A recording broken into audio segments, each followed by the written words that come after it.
Hi game changers. இந்த வீடியோவில் பார்த்தீங்கன்னா என்ன பார்க்க போகிறோன்னு பார்த்தீங்கன்னா இந்திய அணி விளையாடக்கூடிய முழு விவரம் அட்டவணை, அதாவது இந்திய கிரிக்கெட் அணி விளையாட போகிற அட்டவணை, எந்தெந்த டீம் கூட இந்தியா விளையாட போகிறாங்க அப்படின்றத பற்றி தான் முழு விவரத்தோட பார்க்க போகிறோம். குறிப்பாக பார்த்தீங்கன்னா ஐபிஎல் தொடர் முடிஞ்சவனே பார்த்தீங்கன்னா இந்திய அணிக்கு ரெஸ்ட்டே கிடையாது. அதுவும் என்ன காரணம் பார்த்தீங்கன்னா அடுத்த வருஷம் பார்த்தீங்கன்னா 2027 ஓடிஐ வேர்ல்ட் கப், அதாவது ஒரு நாள் உலக கோப்பை நடக்க போகுது. ஸோ அதனால் பார்த்தீங்கன்னா அதுக்கேற்ற மாதிரி தான் வந்து இந்த வாட்டி ஷெட்யூலையும் பார்த்தீங்கன்னா அதுக்கேற்ற மாதிரி செட் பண்ணியிருக்காங்க.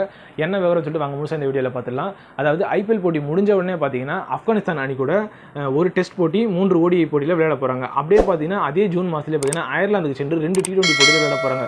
குறிப்பாக பார்த்தீங்கன்னா இந்த T20 போட்டியில் பார்த்தீங்கன்னா ஐபிஎல் தொடரில் இளம் வீரர்கள் யாரெல்லாம் நல்லா பர்ஃபார்மன்ஸ் பண்ண போகிறாங்களோ ஸோ அவங்கள வச்சு தான் இந்த அயர்லாந்து சீரிஸை வந்து முடிவு பண்ண போகிறாங்க அப்படின்ற தகவலும் பார்த்தீங்கன்னா வெளியாகிருக்கு. அதுக்கப்புறம் பார்த்தீங்கன்னா ஜூலையில் பார்த்தீங்கன்னா இங்கிலாந்து தொடர், அதாவது இங்கிலாந்துக்கு வந்து சுற்றுப்பயணம் மேற்கொண்டு 5 T20 3 ஓடிஐ போட்டி கொண்ட தொடரில் விளையாட போகிறாங்க. அது மட்டும் இல்லாமல் பார்த்தீங்கன்னா ஆகஸ்ட்டில் பார்த்தீங்கன்னா இலங்கைக்கு எதிராக 2 டெஸ்ட் போட்டி விளையாட போகிறாங்க. குறிப்பாக பார்த்தீங்கன்னா WTCக்கு இந்தியா வந்து கீழே தான் இருக்காங்க. ஸோ அதனால் டெஸ்ட் போட்டியும் பார்த்தீங்கன்னா நமக்கு ரொம்ப முக்கியமாக இருக்குது. அப்படியே பார்த்தீங்கன்னா செப்டம்பர் மாதம் 3 T20 கொண்ட ஆப்கானிஸ்தான் எதிராக வந்து 3 T20 விளையாட போகிறாங்க. அப்படியே அதே செப்டம்பரில் பார்த்தீங்கன்னா வெஸ்ட் இண்டீஸுக்கு வந்து நம்ம இந்தியாவிலே பார்த்தீங்கன்னா 3 ஓடிஐ 5 T20 போட்டியில் வந்து வெஸ்ட் இண்டீஸ்க்கு எதிராக வந்து விளையாட போகிறாங்க. அதுக்கப்புறம் பார்த்தீங்கன்னா நியூசிலாந்தில் அக்டோபர் நவம்பர் இது 2 சேர்ந்து நியூசிலாந்துக்கு வந்து அங்கே சுற்றுப்பயணம் மேற்கொண்டு 2 டெஸ்ட் போட்டி, அது மட்டும் இல்லாமல் 3 ஓடிஐ 5 T20 போட்டி கொண்ட தொடரில் வந்து விளையாட போகிறாங்க.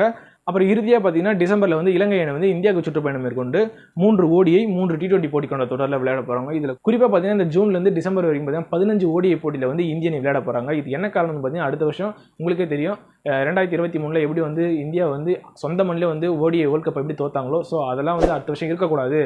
அதனால் பார்த்தீங்கன்னா 2027 வந்து சவுத் ஆஃப்ரிக்காவில் வந்து ஓடிஐ வேர்ல்ட் கப் நடக்க போகுது. அதை மெயின் பண்ணி பார்த்தீங்கன்னா இந்த அளவுக்கு இந்த ஷெட்யூல் வந்து அமைக்கப்பட்டிருக்கு தான் சொல்லிட்டு நம்ம சொல்லலாம்.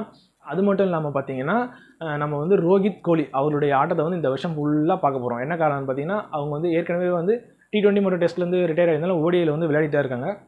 ஸோ இதை பார்த்து கருத்து என்ன சொல்கிறீங்க மறக்காமல் கமெண்ட் செக்ஷனில் கமெண்ட் பண்ணிட்டு போங்க. இந்த மாதிரி கிரிக்கெட் அப்படி தெரிஞ்சு நம்ம சேனலை சப்ஸ்கிரைப் பண்ணிங்க.